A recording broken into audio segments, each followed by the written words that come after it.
In a peaceful little town, where every morning began with birdsong and the aroma of fresh coffee drifting from cozy kitchens, lived three close old friends, Harold, Dorothy, and Leonard. Each of them had lived nearly a full life, with silver hair, warm smiles, and one shared habit: they ate eggs every day. Harold, a 76-year-old man full of life, was famous for his crispy fried eggs every morning.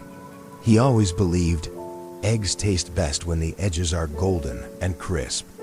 But little did he know, that very habit was quietly harming his health. One day, after breakfast, Harold began feeling bloated, had indigestion, and was slightly fatigued.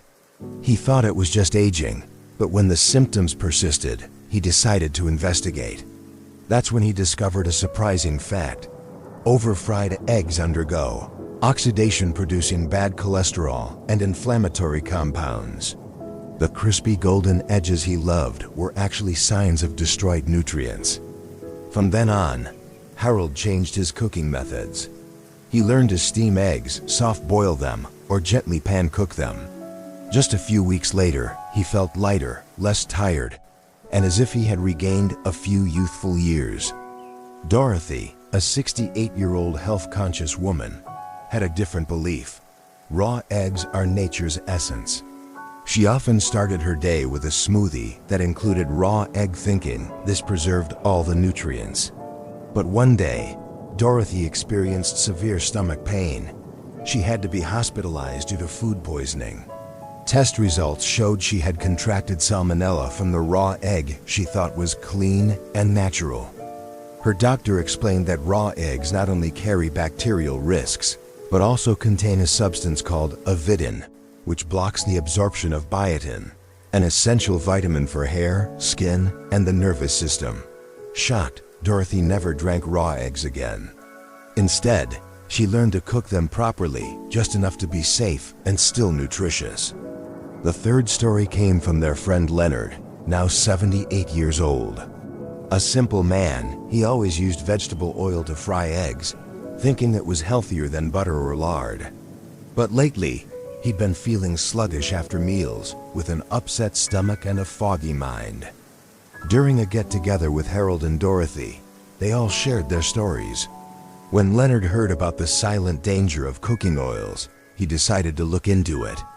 It turned out that vegetable oils like soybean, corn, or canola, when heated, release harmful compounds and trans fats, leading to inflammation, heart issues, and chronic diseases. From then on, Leonard switched to olive oil, butter, and occasionally coconut oil. In just a short time, he felt lighter, clearer-minded, almost as if his body had been lubricated by his better choices. But the story doesn't end there.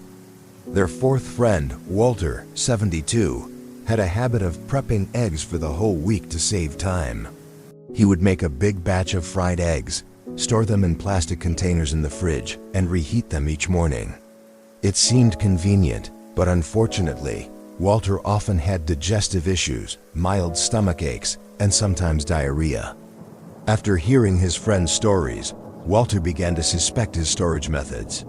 He found that cooked eggs should be kept in sealed containers, not stored for too long, and reheated properly, not just tossed in the microwave. From then on, he portioned his meals, cooked only what was needed, and stored food correctly. His symptoms gradually disappeared. And then there was Lorraine, a 74-year-old woman who always cared about her meals, but overlooked egg expiration dates. One morning, while making breakfast, she noticed a strange smell from an egg she had just cracked. But not wanting to waste it, she cooked it anyway. A few hours later, she was doubled over with stomach pain and had to see a doctor. After that, Lorraine learned how to check eggs using water. If they sink, they're fresh. If they float, they're spoiled. She also started checking for tiny cracks in the shell, something she never paid attention to before. Now she always inspects her eggs carefully before cooking. 5 people, 5 lessons. But what united them wasn't their mistakes, it was their willingness to change. They didn't give up on eggs, a familiar food that had accompanied them all their lives. Instead, they learn to care for themselves better through small choices, cooking methods, storage, ingredient selection, and attention to detail. Their stories remind us that even a simple food like eggs, seemingly harmless, can become a hidden enemy, if not prepared and stored correctly. Yet that same food, when treated right, can be a precious source of nutrition, helping us live healthier, clearer-minded, and happier lives each day. Remember, good health doesn't come from grand changes. It begins with the smallest habits, like how you fry an egg each morning.